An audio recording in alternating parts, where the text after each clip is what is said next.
If God is supposedly a perfectly good, all-loving, and all-powerful being, then why doesn't he stop all the evil in the world? This is a question that's been asked for hundreds of years, and as such, there is a lot of information on the subject. There are centuries of debates, philosophical documentation, and allegories on this single question, but for now, we'll just give you the quick rundown. Let's get started with reason number 1. Good and evil wouldn't even exist without God. If God doesn't exist, then there's no objective basis for what is considered good and what is considered bad. Anything we try to say is good or bad is just our personal opinion, and therefore isn't truly binding for all people, but is rather just mere preference. Societal and cultural influences give us subjective morality, as many key moral standards are not consistent among different groups of people, which would make it insensitive of us to push our beliefs upon others. And evolution has many principles that directly contradict our sense of morality, such as the brutal process of survival of the fittest and natural selection, which allows those who are weak to die off in order to benefit the strong. Consider a pickup game of basketball. Since it's a casual game, the players call their own fouls. But if one player says that something was a foul, and another player says that it wasn't, how do we know who's right? Since they both have equal power to make the call and they both disagree, there's no way to decisively conclude what the correct call is. Only an outside party with power over the players, such as a referee, can actually make that call for them. Likewise, only an outside standard with power over all people can objectively say what is moral or immoral. A shot clock is necessary to objectively know how much time is left, a painted line is necessary to prove whether the ball was in or out of bounds, and likewise, an objective standard must exist outside of the universe for humans to know what is really right and really wrong. Without this objective standard, countries, cultures, and societies will all go back and forth forever, trying to argue what they think is right, but without any actual basis for those opinions. Therefore, you can't even begin to argue that evil exists until you admit that some type of higher power exists. The fact that you believe evil exists in the first place is actually evidence for God's existence, not against it. We've actually already covered this topic in our other video, so click here for a much more comprehensive explanation. Moving on to reason number 2,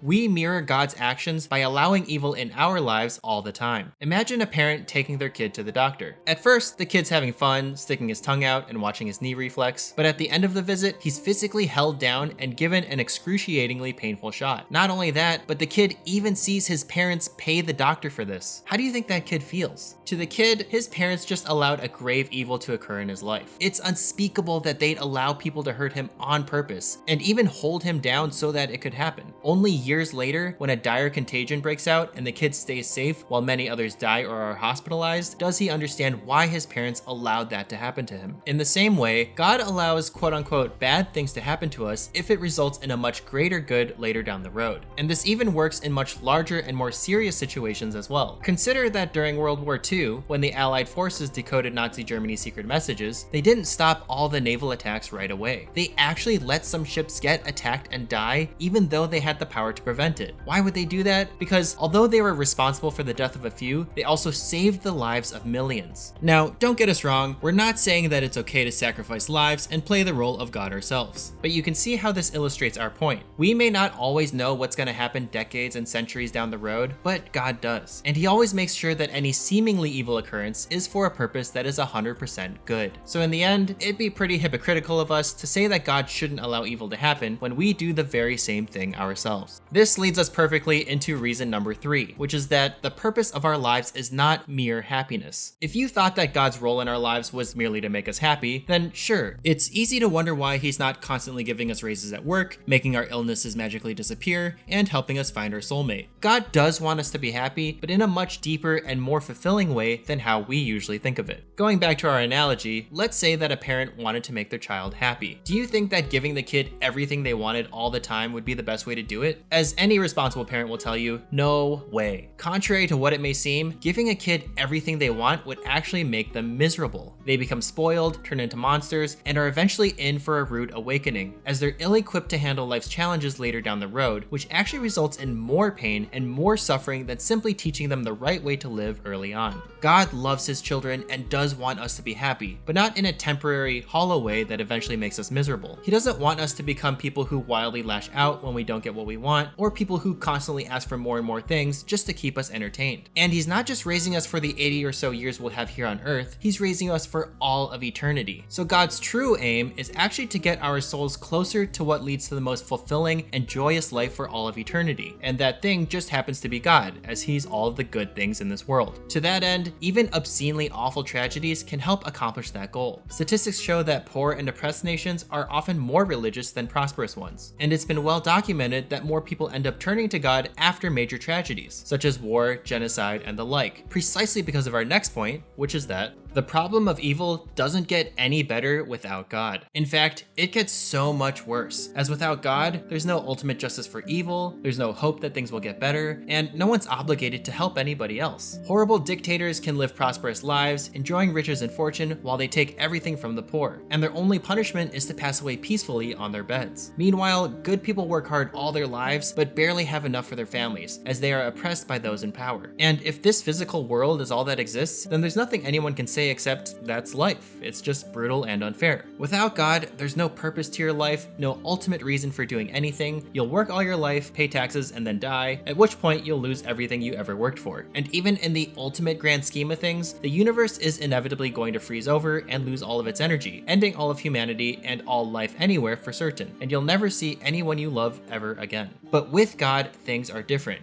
In the end, the oppressed will be glorified and justice will be served. Everything you've lost on earth will be given back to you 100-fold. You'll have the perfect life you've always wanted with all the people you love, and there will be no more sadness, pain, stress, inconveniences, frustration, sickness, and no evil for all of eternity. So although Christians are the ones that always get asked this question, it really isn't their problem. It's actually something atheists need to reconcile, as according to their worldview, there's absolutely no solution to evil at all. In fact, there's actually nothing in the Bible that gets contradicted or proven wrong by the existence of evil. It's actually the opposite, as the Bible does a better job explaining many aspects of evil, such as why it exists, where it comes from, how it affects us, how it works in general, why we feel so strongly about it, and so much more. The Bible doesn't say that difficulties and suffering in life will disappear with belief in God. If anything, it says your life will get tougher, as Jesus himself was morally perfect, and yet he suffered the worst fate of everybody that ever lived. The Bible explains why we're so upset at the state of the world, because we weren't meant to live in this fallen earth, but rather for a perfect one, with the source of all perfect goodness in heaven. The reason why we struggle so hard and are never quite fully satisfied is because deep down we're all looking for that one thing to make us truly fulfilled and at peace. Even with evil's existence, all of Christianity's doctrines are perfectly sound and intact, so there actually isn't any contradiction with evil's existence at all. Moving on to a new angle, let's imagine for a second that God was to stop all evil immediately. How do you think he would go about doing that? Well, there are really only two major options here. The first is number 6, which is that God would have to annihilate every human on the planet. If there's one thing we can all agree on, it's that humans aren't perfect. We've all done evil things like lying, stealing, hating another person, looking at someone with lust, not honoring our parents, acting selfishly, and much, much more. Nobody is truly good all the time. And in fact, we do bad things so often that if God wanted to stop all evil, he'd have to remove every single person on Earth right this second, before any of us did something bad.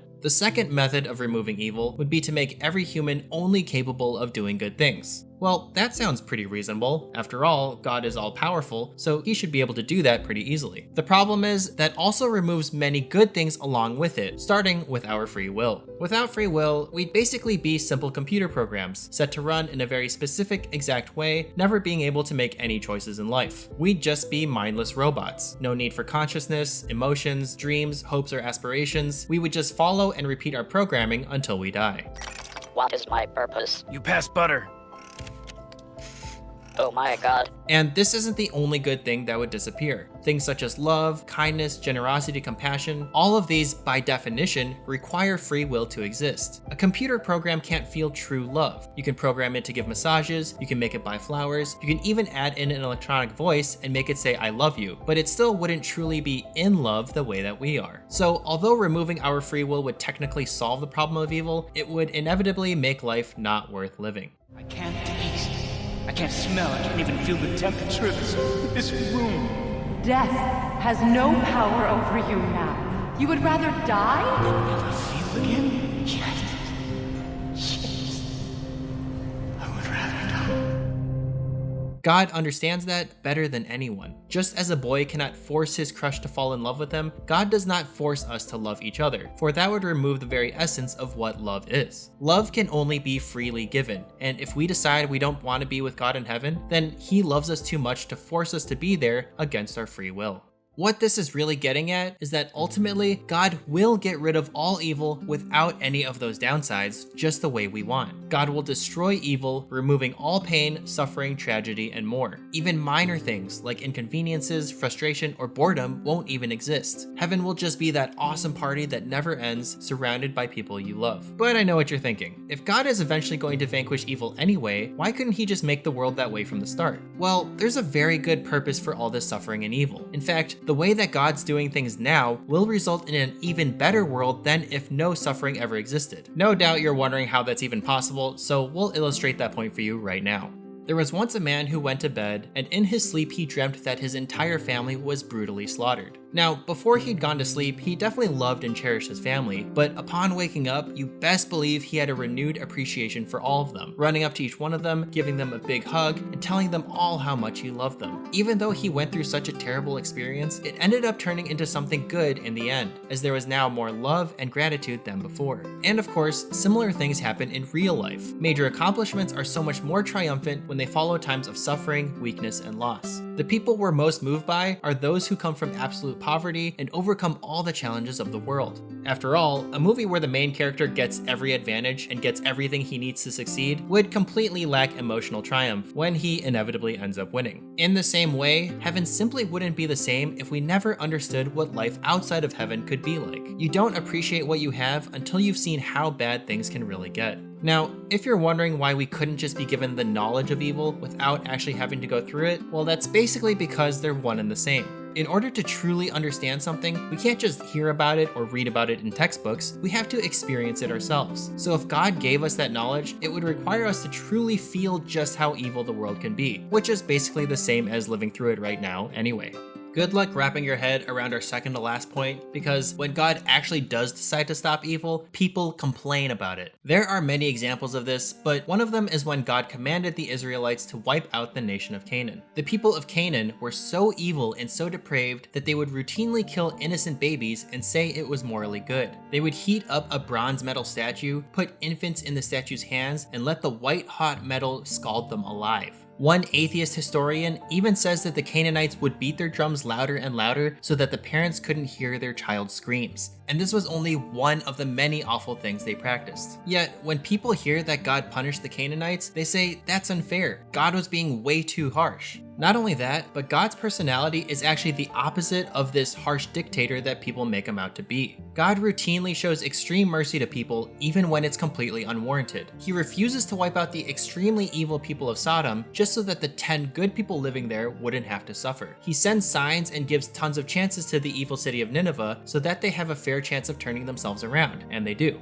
God provided free food, clothing, guidance, and wealth to the Israelites even after they spited him for rescuing them from slavery in Egypt, if you can believe that. And of course, God came down in human form through Jesus and sacrificed himself even for the very people who tortured him and sentenced him to die. God always delivers justice at just the right time. He gives good reasons for his actions and makes sure the punishment is perfectly fair. We can rest easy knowing that God is not just some flippant megalomaniac, but rather the only perfectly fair judge of character in the universe. And finally, even if none of the above reasons were valid and we had no idea why God decided to allow evil, we would at the very least know that it's not because he doesn't love us. Despite the fact that God can create and destroy our entire universe in the blink of an eye, he still decided to endure all the pain, punishment, and suffering that every human in the world has ever deserved, just so we wouldn't have to go through that ourselves. He sent himself down to earth in human form, lived a perfectly innocent and blameless life, healed and encouraged tons of people, did miracles to prove who he was, and taught people the truth in the most loving, earnest, and non-violent ways possible. And then, even when he was betrayed, tortured, and humiliated in front of everybody, he didn't smite them all on the spot, but instead asked God to forgive them.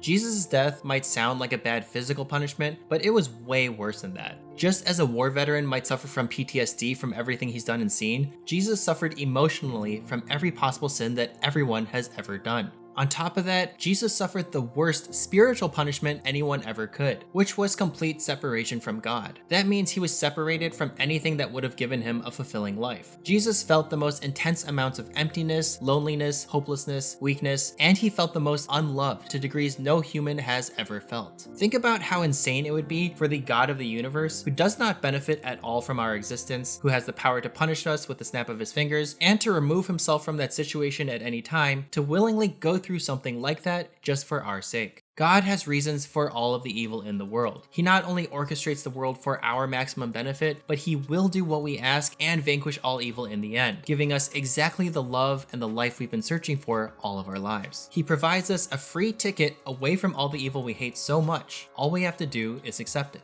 That's why we can trust that a God who is both all-loving and all-powerful has good reasons for allowing evil to exist. If you have more questions, ask it in the comments below because we periodically do Q&A videos answering people's comments. Who knows, we might just pick yours. So if you don't want to miss out on all the answers to the universe, hit that subscribe button and the bell icon next to it. Thanks for watching, and God bless.